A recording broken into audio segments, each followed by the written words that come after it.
Hi, who are you and where are you from? Hi, I'm Marty Zalevsky and I'm from Glendale, Arizona.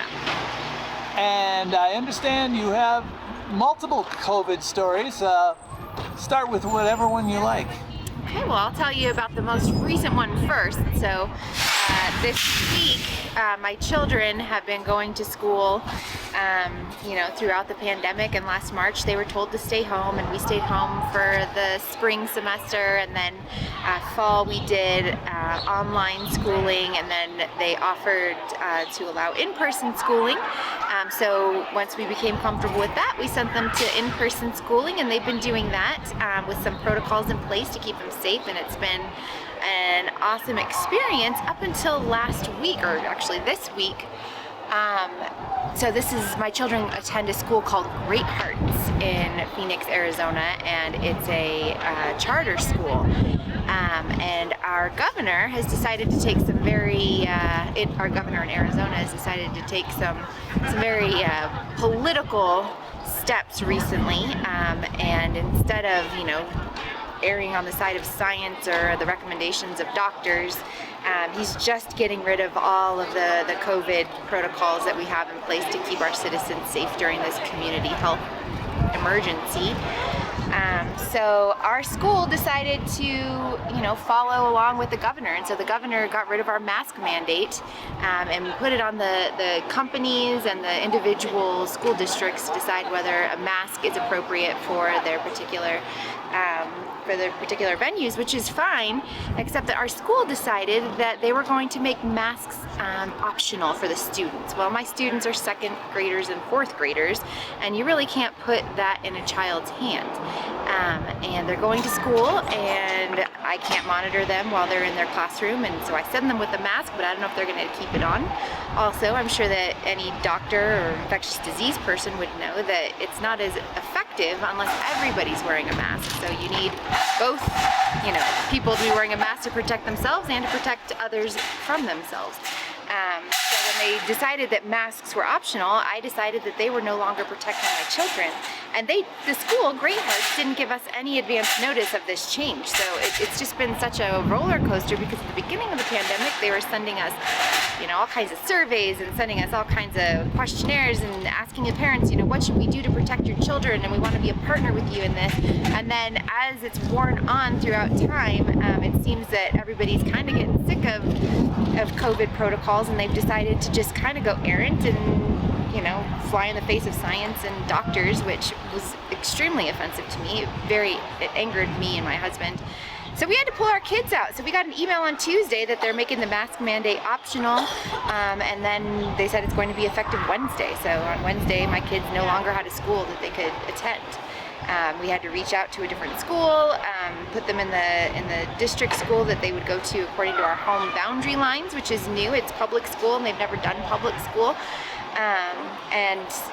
My son suffers from anxiety, so it was an anxiety-inducing situation for him. And luckily, he went on Friday to his new school, and it was a successful transition. But I've already noticed that they're not going to get the rigor, and they're not going to get the same curriculum, and it's extremely angering to me. And I just am really disappointed with Great Hearts and with the decisions that they've made, and I'm disappointed with our governor and how he's politicized this pandemic.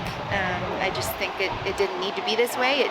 It's a science, it's a medical emergency, and we should look at the best information we have available to us for medicine and science, and our state is not doing that, not doing a good job of it, and I'm really disappointed, and it's had a personal impact on my family and my children's education, and it's very emotional for everybody involved.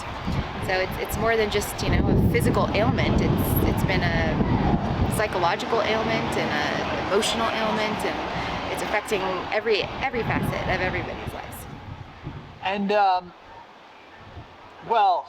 That's pretty comprehensive. But have you had your shot, vaccination? And, I did, yeah. So I personally, I got COVID back in January, and I'm a long hauler. I'm still experiencing loss of smell and taste, and let's see, we're at the end of April now, so it's been about 4.5, almost 5 months, and I'm hoping that by 6 months I'll get it back.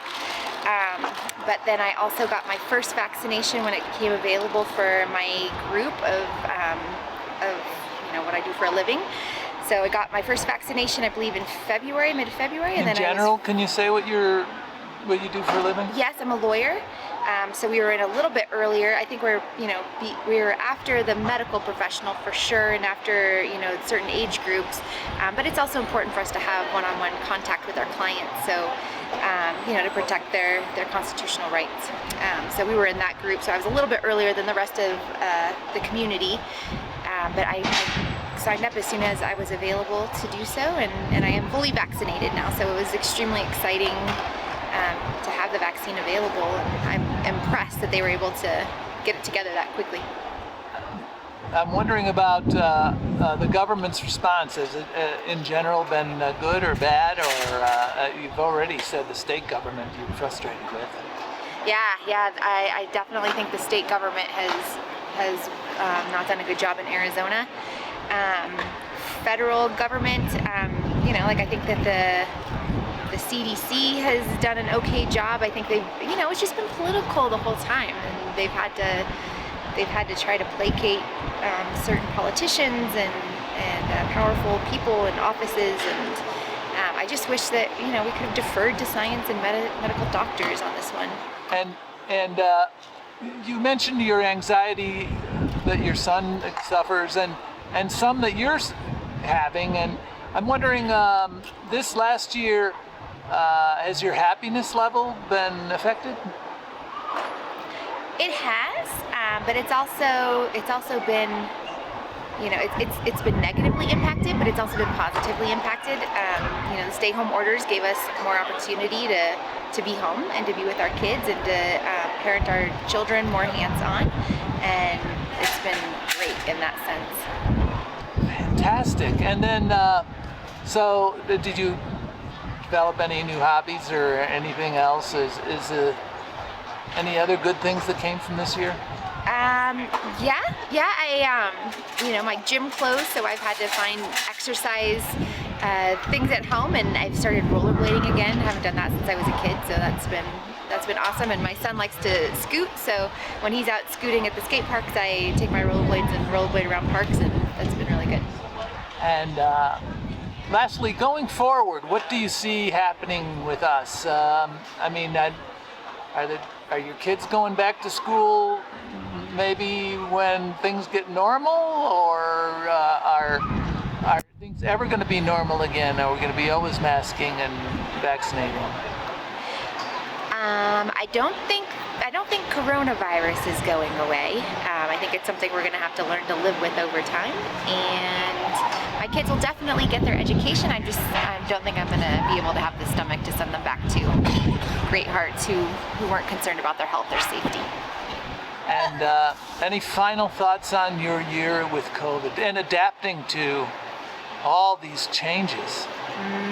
Final thoughts is, this is life. This is just one of the things that, every generation has challenges, and this is just one of ours. And I think in the whole scheme of things, it was actually a very, light challenge, which thank goodness for science and doctors, but we were able to address it.